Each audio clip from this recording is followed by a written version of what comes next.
Let's talk about the 4 trigger categories for unwanted barking. I want to just give you this overview so that you understand more about what's under the surface, okay?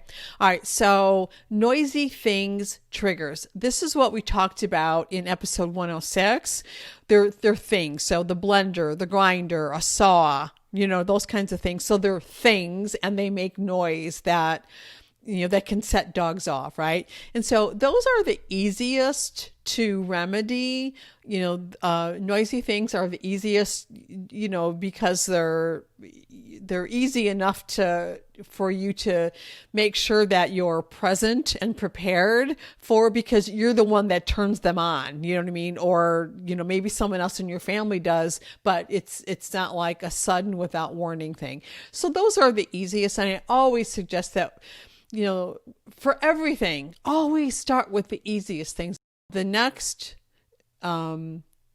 category is moving things triggers.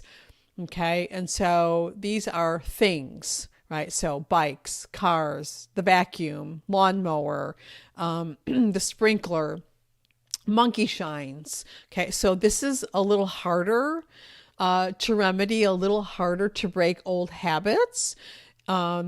Because they're not necessarily as predictable, and so, go back to our protocol, which is, to be present and be prepared.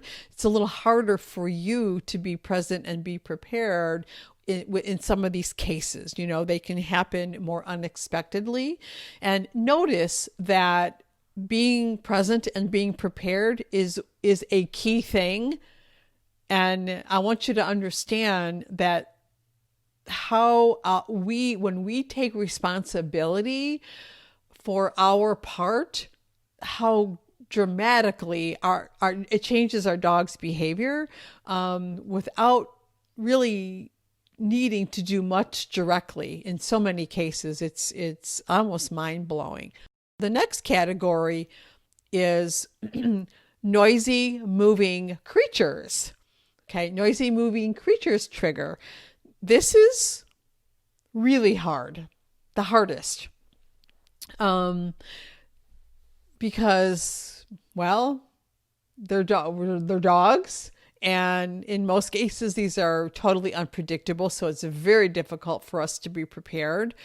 So that would be like you moving. That's probably the easier of the triggers, right? But like kids, cats, dogs, wildlife, squirrels, bunnies, deer, whatever. Dogs running the fence line, cats doing what cats do, right? To antagonize dogs. Definitely noisy moving creatures are the hardest barking triggers to remedy and to rehab. And so again, you want to start with the easiest one. And like if your dog, many dogs are triggered by all these things, right? And so always start with the easiest thing. Start with the noisy thing.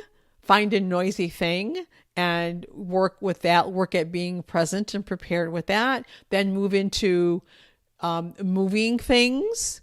And then the 4th category is when you need help.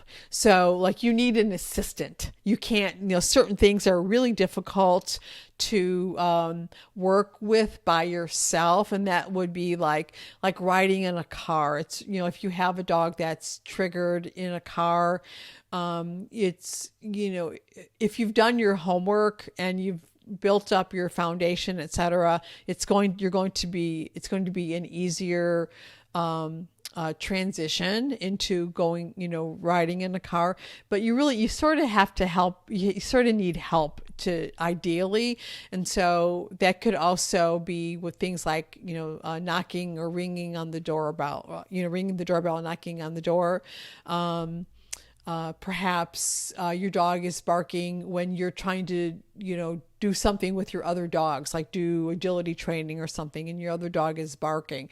So certain things are best if you have a helper, but still, same thing. Start, follow the protocol. Always start with the easiest thing, and always know that the steps work, and keep in mind that this is a holistic process. Okay.